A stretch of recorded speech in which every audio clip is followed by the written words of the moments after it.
વ્યાસજીની છેલ્લી કોઈ રચના હોય તો એ શ્રીમદ ભાગવત છે. છેલ્લું મહાપુરાણ લખ્યું ભાગવત. પણ એક ચિંતા વ્યાપી ગઈ છે કે મેં ભાગવત લખી તો નાખ્યું, પણ હવે દઉં કોને આ ભાગવત? મારી ઉંમર થઈ ગઈ છે, હું હવે વૃદ્ધ થયો છું. મારું આ ભાગવત રૂપી આ ગ્રંથ કોની પાસે જશે? આ ઘરે ઘરે કેમ પહોંચશે? કોણ આને સંભળાવશે? કોણ આને ગાશે? હું આ ગ્રંથ આપું કોને? સુત નામના મહાપુરાણી કહે છે, સાંભળો શૌનકો, તમને જે ભાગવત કથા કહેવા જઈ રહ્યો છું એ ભાગવત કથાના રચયિતા મારા ગુરુદેવ ભગવાન વ્યાસ છે. શૌનકે પ્રશ્ન કર્યો, બાપજી, આ વ્યાસજીએ ભાગવત લખ્યું તો ભાગવતની પ્રેરણા કરી કોણે એમને? કે તમે ભાગવત લખો એવું એને કહ્યું કોણે? તો કહે છે એમને દેવર્ષિ નારદે ઉપદેશ કર્યો, તમે ભાગવતની કથા લખો. તો હવે અમને એ પ્રશ્ન થાય છે કે નારદ અને વ્યાસ બે મળ્યા ક્યાં? બેયનું મિલન ક્યાં થયું?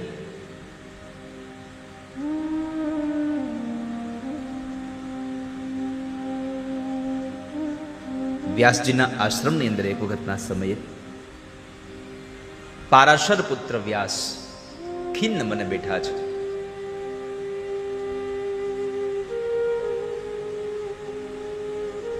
અને એમાં બરાબર દેવર્ષિ નારદનો પ્રવેશ થયો, નારદનું આગમન થયું. નારદજી આવ્યા છે, વ્યાસજી એનું આગતા સ્વાગતા કરી સન્માન કર્યું અને કહે છે, પધારો દેવર્ષિ, આપ મારે આંગણે પધાર્યા, આજ મારું આ આંગણું ધન્ય થયું.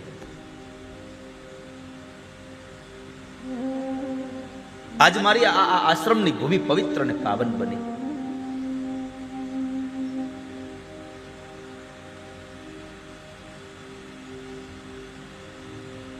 નારદજીએ પ્રશ્ન કર્યો, વાત બધી સાચી છે વ્યાસજી,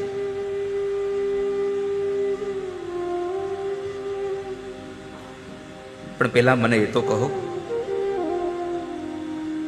કે તમે શરીર અને મનથી પ્રસન્ન તો છો ને?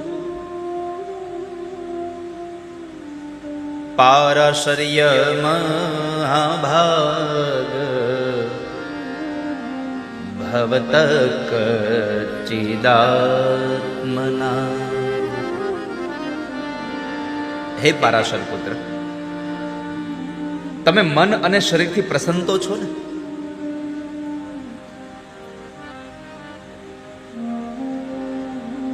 તમારું માનસ પટલ શાંતિ તો અનુભવે છે?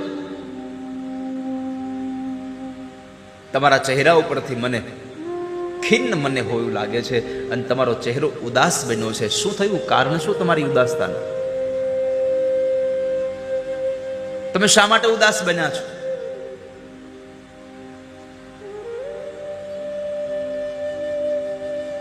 દેવર્ષિ, તમે તો મારી વ્યથાને જાણ લીધી છે. તમે જેમ કહ્યું એમ મેં વેદનો વિસ્તાર કર્યો છે, અનેક શાસ્ત્રોને અનેક પુરાણોને લખાયા, પરંતુ મારા મનને હજી કોઈ શાંતપના નથી મળી. અસત્ય એવ મે સર્વમિદં ત્યક્ત્વમ તથાપિ નાત્મા પરિતુષ્યતે મે તન્મૂલમ વ્યક્તમગાદ બોધમ પૃચ્છામહે ત્વાત્મભવાત્મભૂતમ.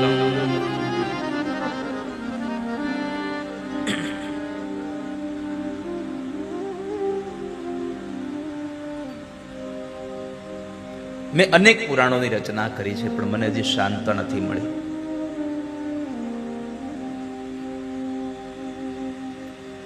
દેવર્ષિ કહે છે, અરે વ્યાસજી, તમને શાંતના નથી મળી એનું એક કારણ છે. તમે અત્યાર સુધી જે કંઈ રચનાઓ કરીને, જે પુરાણો, જે શાસ્ત્રો રચ્યા, એને તમે બધાને ઐતિહાસિક દ્રષ્ટિમાં રાખી અને તમે રચ્યા છે. તમે જેટલા શાસ્ત્રો લેખા એમાં જ્ઞાન અને વૈરાગ્ય સભર વાતો ભરી છે, અને કલયુગનો જીવાત્મા જ્ઞાન અને વૈરાગ્યથી આળસ અને પ્રમાદને પામે છે. તમે જુઓ, કથા ચાલતી હોય ને જરાક પણ કોઈ વક્તા પોતાના ઉનાળના એ વિચારો સાથે જો તત્વજ્ઞાનની વાત કરે એટલે આપણું તરત મોઢું પડી જાય કે હવે આ કઈ બંધ થાય. કારણ કલયુગના માણસને તત્વજ્ઞાન એટલે કે જ્ઞાન અને વૈરાગ્યની વાત આળસ આપે છે. અને તમે જે લખ્યું બધું જ્ઞાન અને વૈરાગ્ય સભર લખ્યું છે, તો જ્ઞાન અને વૈરાગ્ય કળિયુગના માણસને આળસ આપશે. તમારે જો આનંદ અપાવવો હોય કળિયુગના માણસને અને પોતાને આનંદ અપાવવો હોય તો એક કામ કરો, ભગવાનના લીલા ચરિત્રોથી ભરપૂર એવા પુરાણની રચના કરો. તમે ભાગવતની ભાખી દો.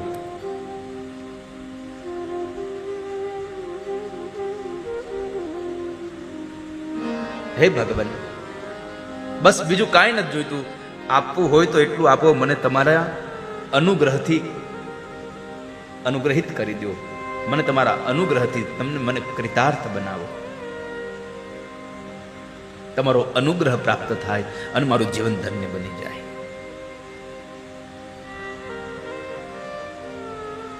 વ્યાસજી, તમે ભાગવતને લખો. ચતુશ્લોકી ભાગવત નારદજીએ વ્યાસજીને આપ્યું છે.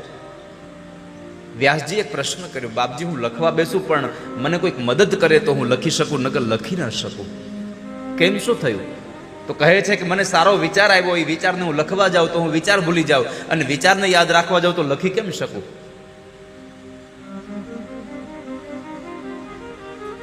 માટે મને કોઈક લખવામાં મદદ કરે એવી કોઈક મને આપ સૂચન કરો. ત્યારે ગણપતિ મહારાજનું સૂચન થયું. ગણપતિજી લખવા બેઠા છે, પણ એક શરત હતી.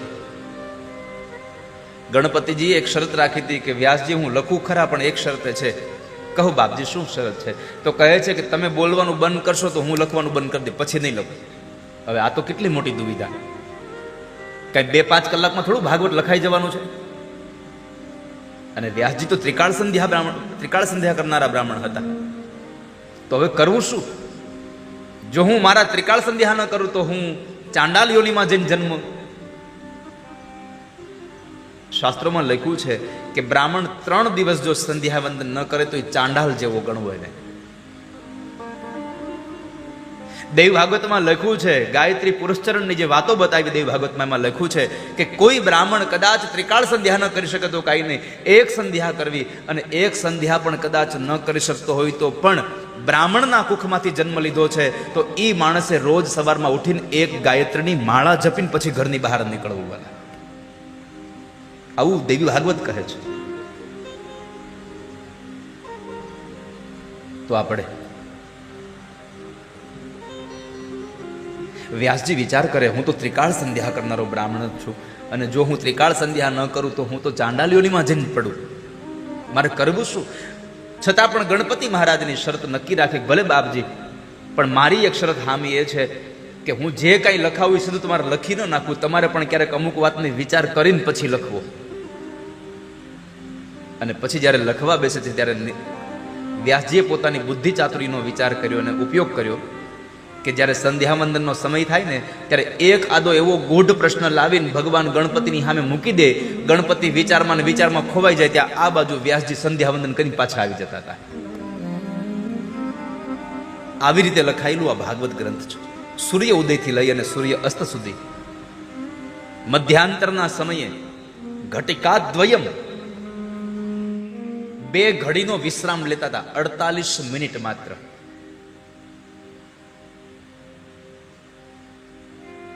એ 48 મિનિટમાં વિશ્રામ લઈ અને વળી પાછા પોતાનું મધ્યાંતરનું કર્મ કરી અને વળી પાછા પોતે કથા માટે બેસી જતા હતા. જૈમિની ઋષિ ત્યાં સંસ્કૃતની ઋચાઓને તપાસવા માટે બેઠા છે કે કઈ ભૂલ તો રહી ન જતી ને.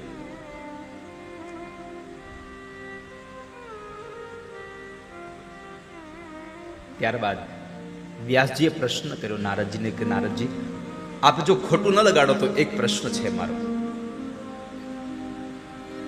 કહો વ્યાસ, શું કહેવું છે આપણે? મારો પ્રશ્ન એ છે કે તમે દેવર્ષિ નારદ તરીકે જ્યારે તમને બિરુદ મળ્યું છે તો મને બતાવો ને, તમને દેવર્ષિ નારદ તરીકેનું બિરુદ કેમ મળી ગયું? નારદજી કહે છે, અરે વ્યાસજી, આ તો મારા પૂર્વજન્મની કમાણી છે. આ મારું આ જન્મનું કંઈ નથી, ગયા જન્મનું મારું કર્મ છે. સાંભળો, ગત જન્મની અંદર હું એક દાસીનો પુત્ર હતો. મારી માં બ્રાહ્મણના ઘેર દાસીપણું કરતી.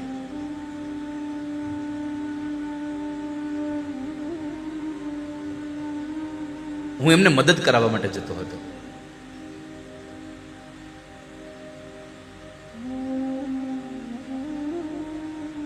મારી માં રસોઈ બનાવે અને બ્રાહ્મણોના ઘરમાં જે સત્સંગ થતો એ સત્સંગ હું સાંભળતો હતો. એમાં ચાતુર્માસમાં જ્યારે સંતો જ્યારે ચાતુર્માસ કરવા બ્રાહ્મણના ઘરે આવ્યા છે, મારી માં એની રસોઈ બનાવે, એને પીરસે, અને હું પણ મદદ કરતો કે જ્યારે સંતો જમી લે ત્યારે એની પત્રાવળીઓ ઉપાડી અને હું મૂકી આવતો.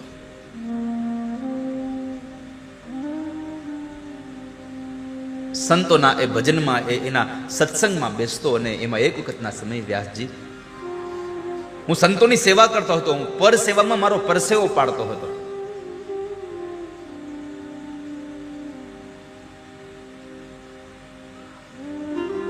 વ્યાસજી, હું મારી માને હું મદદ કરતો હતો ને એમાં એક વખતના સમયે સંતોની પત્રાવાળી લઈને જ્યારે હું મૂકવા જતો હતો, મને મનમાં વિચાર આવ્યો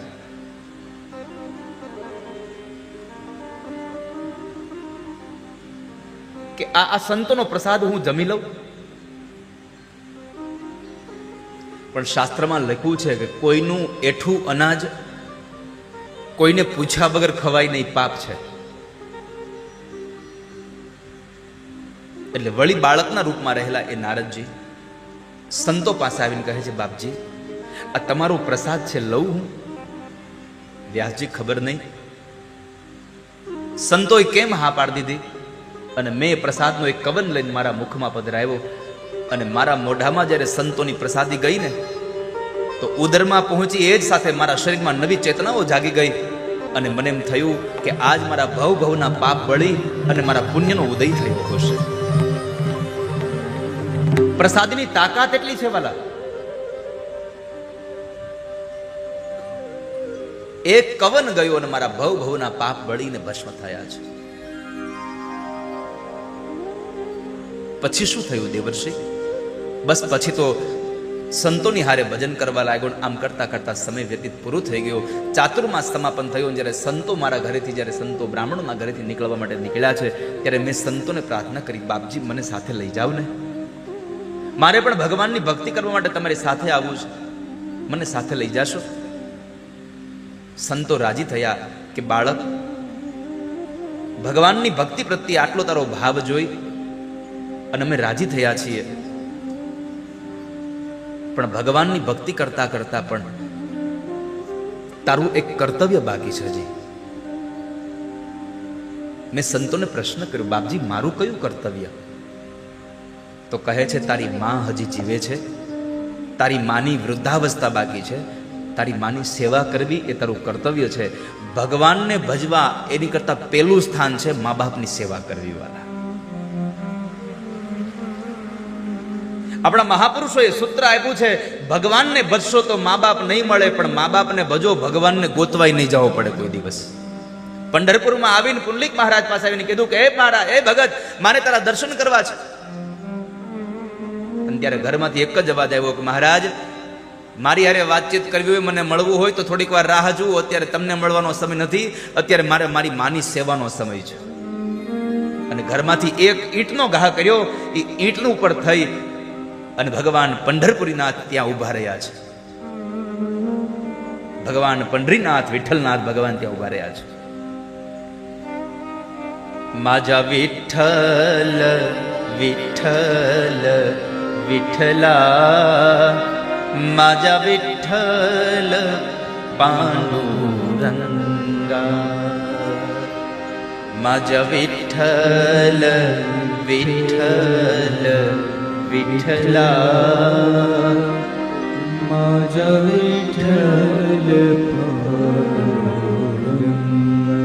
એ પંઢરીનાથ ભગવાન ત્યાં ઉભા રહ્યા છે. કારણ પુંડરીક મહારાજ ત્યાં પોતાના મા બાપની સેવા કરી રહ્યા છે. તો બાળક, તારું કર્તવ્ય હજી બાકી છે માની સેવા કરવાની, પણ લે, તારી માં જીવે છે ત્યાં સુધી આ મંત્રનો જપ કરજે. મને દ્વાદક્ષરી મંત્ર આપ્યો, ઓમ નમો ભગવતે વાસુદેવાય.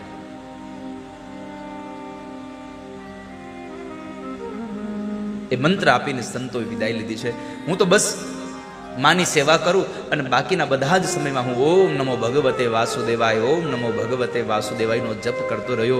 એક વખતના સમયે વ્યાસજી એવી ઘટના ઘટી કે મારી માં સંધ્યાના સમયે ગાયોનું દોહન કરવા માટે જ્યારે ગૌશાળામાં જાય છે અને અંધારાની અંદર મારી માનો પગ એક ઝેરી સાપ ઉપર પડે અને સાપે મારી માને પગમાં ડંખ દીધો. મારી માં મૃત્યુ પામી છે. માં મરી ગઈ એનું દુઃખ પણ છે અને એક બાજુ આનંદ પણ છે કે આજ મારું કર્તવ્ય પૂરું થયું, હવે હું ભગવાનને ભજી શકીશ. માં મરી ગઈ એમ તો ન કહેવાય સારું થયું માં મરી ગઈ. એવું તો એક જ વ્યક્તિ આ જગતનો માણસ બોલી શક્યો છે. માણેક મેતીનું મૃત્યુ થયું અને નાગરીના જ્યારે ખરખરે આવે છે ત્યારે નરસિંહ મહેતાને કીધું, અરે મહેતાજી બહુ ભારે કરી આ તો. રોટલા ગડવા વાળા એક હતા મહેતાજી, એક નારી હતા, એ પણ જતા રહ્યા, હવે શું કરશું? અને ત્યારે મહેતાજી એટલું બોલ્યા કે ભલું થયું ભાંગી જંજાળ, સુખેથી બધશું હવે શ્રી ગોપાલ.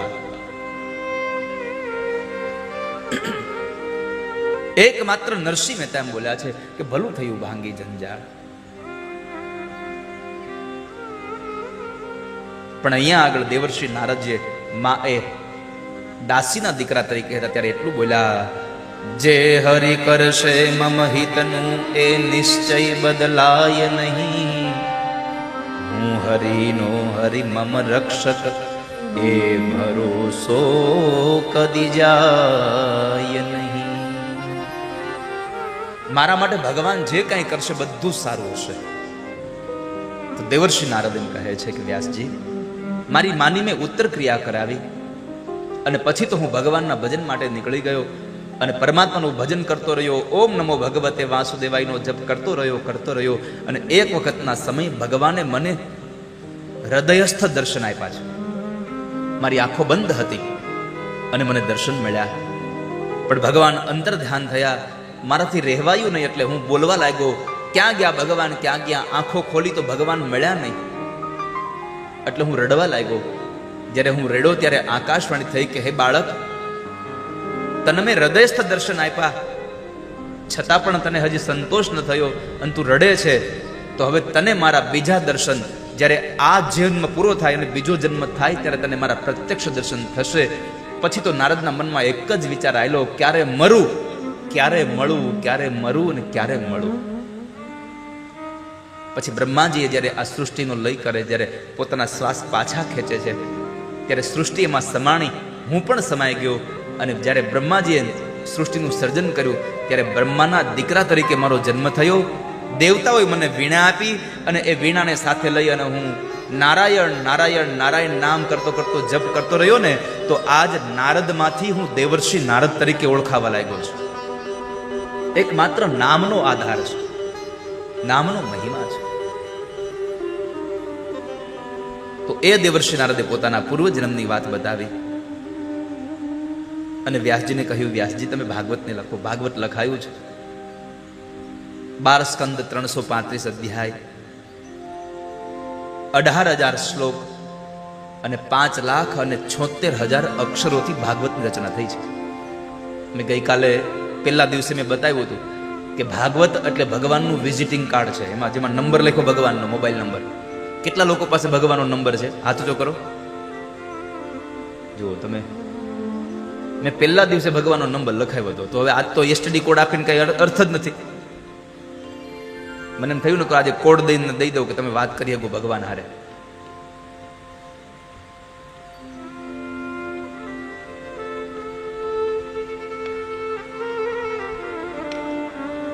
ભગવાન વ્યાસજીએ જે ભાગવત લખ્યું છે,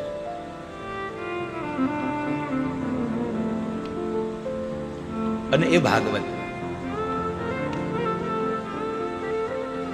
આ જગતના તમામ જીવોનો ઉદ્ધાર કરે છે. ભાગવતની રચના કરી અને ભગવાન વ્યાસે પોતાની કલમ ભગવાન ભાગવતજીની ગોદમાં પધરાવી દીધી છે કે આજે ભાગવત લખ્યું અને શાંતિ મળી. હવે કદાચ બીજું કઈ લખાઈ જાય ને વળી પાછી અશાંતિ ઉદ્ભવ થાય તો મારે શાંતિ મેળવવા ક્યાં જવું? એટલે હવે બીજું કઈ લખવું જ નથી. વ્યાસજીની છેલ્લી કોઈ રચના હોય તો એ શ્રીમદ ભાગવત છે. છેલ્લું મહાપુરાણ લખ્યું ભાગવત. પણ એક ચિંતા વ્યાપી ગઈ છે કે મેં ભાગવત લખી તો નાખ્યું, પણ હવે દઉં કોને આ ભાગવત? મારી ઉંમર થઈ ગઈ છે, હું હવે વૃદ્ધ થયો છું. મારું આ ભાગવત રૂપી આ ગ્રંથ કોની પાસે જશે? આ ઘરે ઘરે કેમ પહોંચશે? કોણ આને સંભળાવશે? કોણ આને ગાશે? હું આ ગ્રંથ આપું કોને? આ ભાગવતનો અધિકારી કોણ? મારો દીકરો સુખદેવ તો જન્મતાની સાથે જ નીકળી ગયો છે. હવે હું કોને આપો આ ગ્રંથ? અનેક વિચારો કર્યા પછી ભગવાન વ્યાસજીને વિચાર આવ્યો કે લાવ, સુખદેવને પાછો લાવવો હોય તો આ ભાગવતના શ્લોક એના સુધી પહોંચાડવા જરૂરી છે. ત્યારે વ્યાસજીએ પોતાના આશ્રમની અંદર રહેલા પોતાના જે શિષ્યો, પોતાના જે બાળકો છે, એને પોતાના ભાગવતજીના 10મ સ્કંદના શ્લોકો કંઠસ્થ કરાવીને કીધું, બાળકો, તમે જ્યારે જંગલમાં યજ્ઞ કાષ્ટ લેવા માટે જાઓ ત્યારે તમે આ ભાગવતજીના શ્લોકો ગાજો, પણ અધૂરા ગાજો. અને કોઈ માણસ આવીને એમ કહે કે આ શ્લોક અમારે સંપૂર્ણ સાંભળવો છે તો તમે એને સંભળાવજો, બાકી તમે અધૂરા શ્લોક ગાજો. ભલે ગુરુદેવ, જેવા આપ કહો તેમ.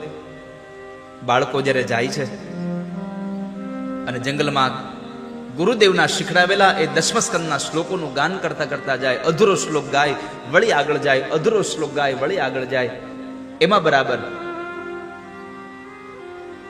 એક વૃક્ષની છાયામાં પદ્માસનને વાળીને નિર્વસ્ત્ર બેઠેલા સુખદેવજી મહારાજના કાને એક અધૂરો શ્લોક ગયો, બરહ પીડમ નટવર વપુ કર્ણયો કર્ણિકારમ બેબ્રદવાસ કનક કપિશમ વૈજયંતીમ ચમાલા. અધૂરો શ્લોક સાંભળ્યો. કાંચનિકા, કે આ તો મારા ઠાકોરજીનો શૃંગાર છે. અને શૃંગાર કરે છે કોઈ માણસ તો મારા ઠાકોરજીને શૃંગાર અધૂરો શું કામ કરે છે? હજી હાથમાં એમણે ન બંસરી આપી અને માથામાં હજી મોર મુગટ ના આપ્યું. ઠાકોરજીને તમે ગમે તેટલો સોનાનો તમે મુગટ ધરાવો, પણ જો એમાં મોરપીછ નહીં હોય તો ઠાકોરજીને હજી એ શૃંગાર અધૂરો જ લાગશે. ભગવાનને શૃંગાર અધૂરો લાગે છે. ભગવાનના હાથમાં વાંસળી ન હોય તો ઠાકોરજી એવા દેખાય છે. અને સાથે પરમાત્માના ગળાની અંદર ગુંજામાલા ન હોય તો ભગવાનનો શૃંગાર અધૂરો છે. તમે ભગવાનને સોનાના ઘરેણા પહેરાવો, પણ જ્યાં સુધી તમે ભગવાનને ચરોઠીની માળા ન પહેરાવો ને ત્યાં સુધી ભગવાનનો શૃંગાર અધૂરો લાગે છે. હજી માટે ઠાકોરજી જેના જેના ઘરમાં બિરાજતા હોય, કેટલા લોકોના ઘરમાં ઠાકોરજી બિરાજે? જરા હાથ જો કરો. ઓહો, રોજ સ્નાન કરાવો છો? કેટલા લોકો? હાચું બોલજો. બાજુવાળાનો આમ શરમને લીધે હાથ ઊંચો કરતા નહીં. રોજ સ્નાન કરાવી, રોજ ભગવાનને નિત્ય શૃંગાર કરો છો?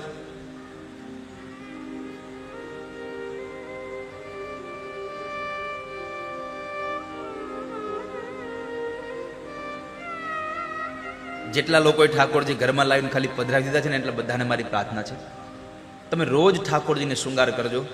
હું વ્યાસપીઠથી તમને ભરોસા સાથે કહું છું, તમે ઠાકોરજીના શરીરને, એની મૂર્તિને શૃંગાર કરો, તમારી આખી જિંદગીને શણગારવાની જવાબદારી મારા ઠાકોરજી પર વહી જશે. તમે ઠાકોરજીને શૃંગાર કરો અને એને શણગાર્યા પછી એવો લાગે આપણને થાય ઓહો હો, કાળો ખરો પણ કામણગારો.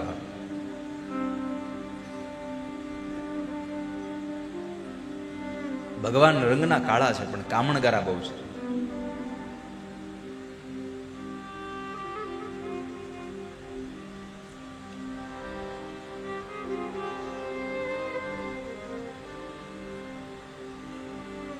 સુખદેવજીએ શબ્દ સાંભળ્યા અને નીકળી જાય છે. જે દિશામાંથી અવાજ આવે ત્યાં જાય છે. બાળકો શ્લોકો ગાતા હતા. એની પાસે જઈને પૂછ્યું કે હે બાળકો, આ શ્લોક તમે ગાઓ છો? હા ભગવાન, અમે ગાઈએ છીએ. તો શ્લોક અધૂરો શું કામ ગાઓ છો? તમને આખો નથી આવડતો? આવડે છે ને? તો મારે સાંભળવો છે, મને સંભળાવો આખો શ્લોક. અને આમ પણ આ દુનિયાનો નિયમ છે ને કે હીરાની કિંમત ઝવેરી જ કરી જાણે, શાકભાજી વાળાને ખબર ન પડે. વ્યાસજીને ખબર હતી કે મારો દીકરો અધૂરો શ્લોક સાંભળશે ને તો એને પૂરો શ્લોક સાંભળવાના ભાવથી પણ કદાચ મારા આશ્રમમાં પાછો આવે અને મારો ભાગવત જેવો ગ્રંથ હું સુખદેવને આપીને ગેહે ગેહે જને જને ભાગવતની આ પ્રતિભાને પધરાવી શકું. બાળકોને કહ્યું તમે શ્લોક સંપન્ન ગાઓ, સંપૂર્ણ શ્લોક સંભળાવો મને. બાળકો કહે છે સાંભળો ભગવાન. બરહાપીડમ નટવર વપુ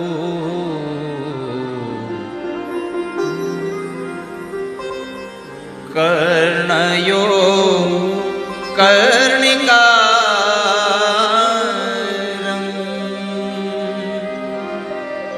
બિભ્રદવાસ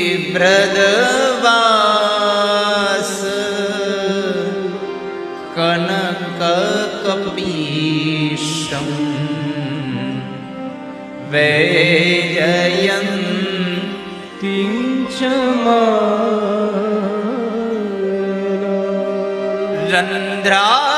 રંધ્રાનવેણો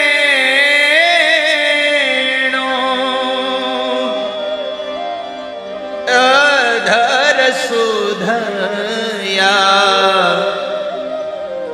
પૂરયન ગોપવૃંદે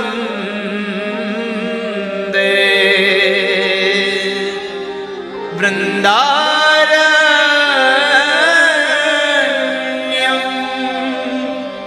સ્વપદરમણં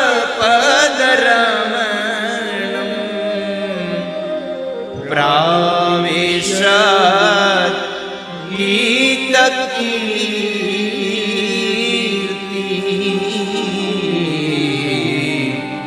પ્રાવિશત ગીત રંધ્રાન વેણુરધર સુદયા પૂરયં ગોપવૃંદેર વૃંદારણ્યં સપદરમણં પ્રાવિશદ ગીત કીર્તિ. ભગવાને વાંસળીને અધરાર્પિત કરી છે, માથામાં મોર મુગટ પહેર્યો છે. આ શ્લોકને સાંભળ્યું એટલે એ જ સમયે સુખદેવજી મહારાજે કીધું કે હે બાળકો, આ એક જ શ્લોક તમને આવડે છે, બીજો શ્લોક આવડતો હોય તો સંભળાવો ને. અરે બાપજી સાંભળો સાંભળો, આ તમને જે શ્લોક સંભળાવ્યો એ અમારા ઠાકોરજીનો શણગાર હતો, એનું સ્વરૂપ હતું. પણ હવે અમારા ઠાકોરજીનો તમે જરાક સ્વભાવ પણ જાણી લ્યો. ખાલી રૂપમાં સારા હોઈએ ને તો સમાજ તમને કોઈ નહીં બોલાવે, તમારો સ્વભાવ સારો જોશે વાલા.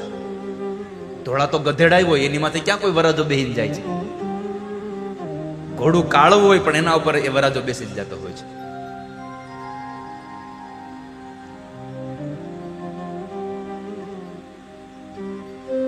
આ દુનિયામાં માત્ર રૂપની કિંમત નથી,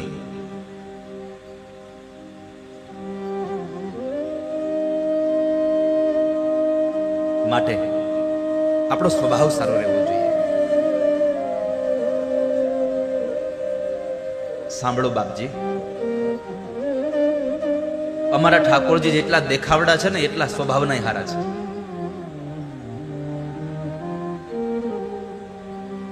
અહો બકીયમ સ્તનકાલકૂટ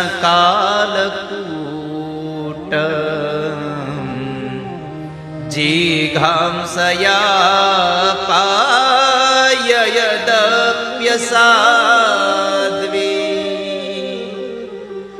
લેભે ગતિમ ધ્યાતૃચિતામ તતોન્યમ કં વાદયાલું શરણં વ્રજેમ કં કંવાદયાલુ શરણં વ્રજે, કંવાદયાલુ શરણં વ્રજે. ભગવાન કેટલા દયાળુ છે તો કહે છે કે જે માં યશોદાએ દૂધ પીવડાવીને મોટા કર્યા અને એને જેવી ગતિ આપીને એવી જ ગતિ આપવાનો વિચાર ઓલી માસી પૂતના ઝેર પાવા આવી તો એનો પણ વિચાર એવો કરે છે કે આને હું કઈ ગતિ આપું. આ દુનિયામાં દૂધ પીવડાવે એને પણ મોક્ષ આપે અને ઝેર પીવડાવે એને પણ મોક્ષ આપે ને, એવો જેનો સ્વભાવ હોય ને એવાના શરણે જઈએ તો આપણો ઉદ્ધાર થાય વાલા. કંબા દયાલું શરણમ વ્રજેમાં. કોના શરણે જવું જોઈએ આપણે?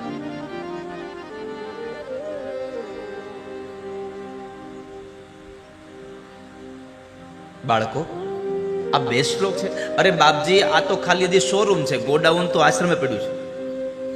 આવા તો 18,000 શ્લોક છે. તમે કોની પાસેથી ભણ્યા છો આ શ્લોક? અમારા ગુરુદેવ પાસેથી.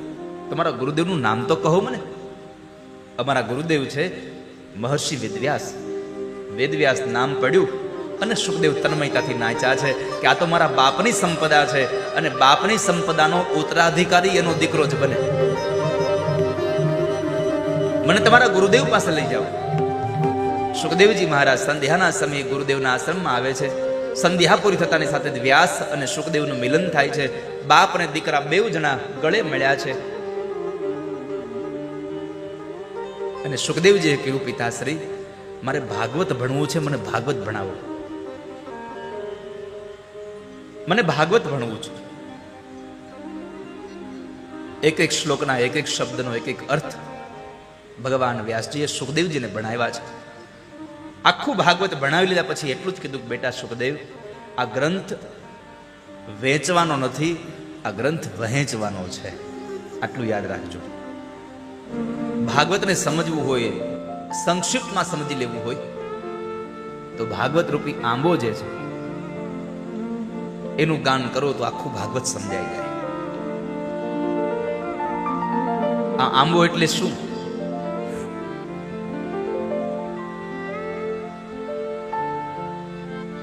પુરુષોત્તમ દાસ કરીને કવિ એમને આંબો લખ્યો છે.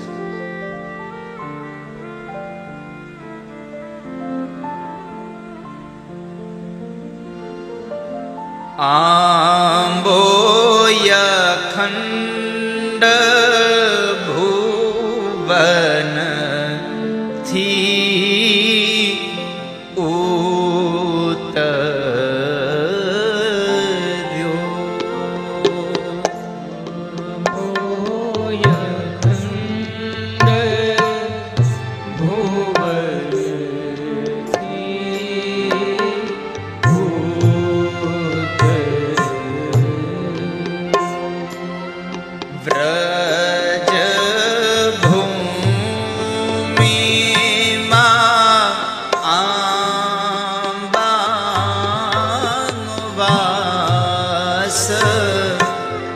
સખી રે આંબો રોપિયો,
સખી રે આંબો રોપિયો,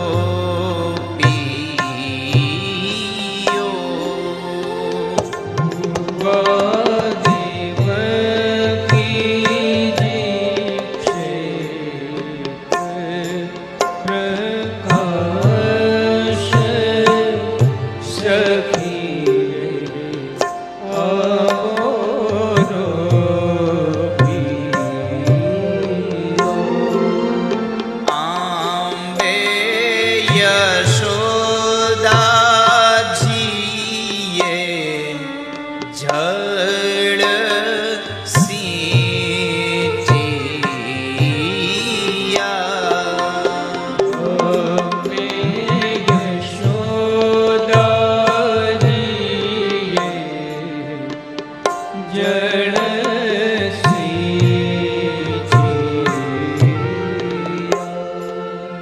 નંદ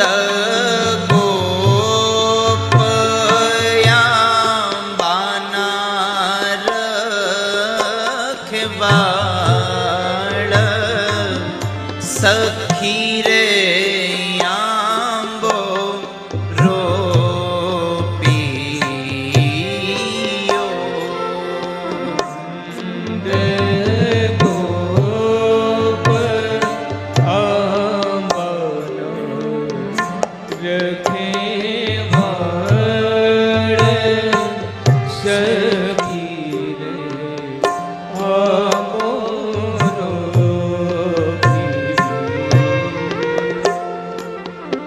દ્વાદશ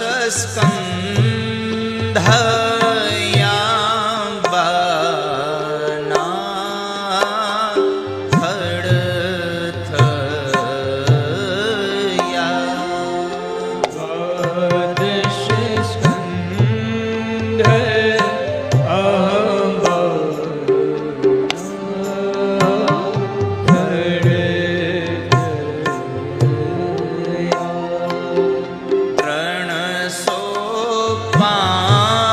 335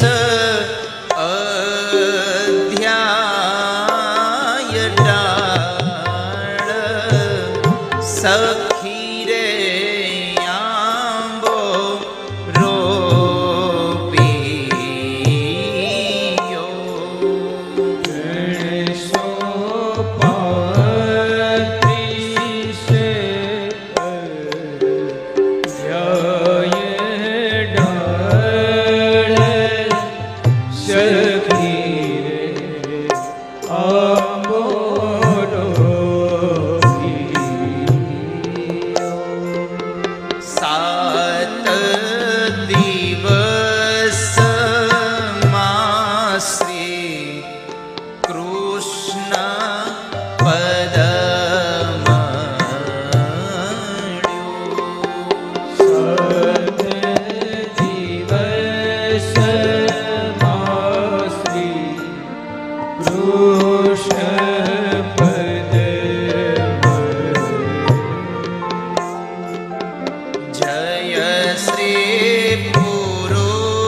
આપ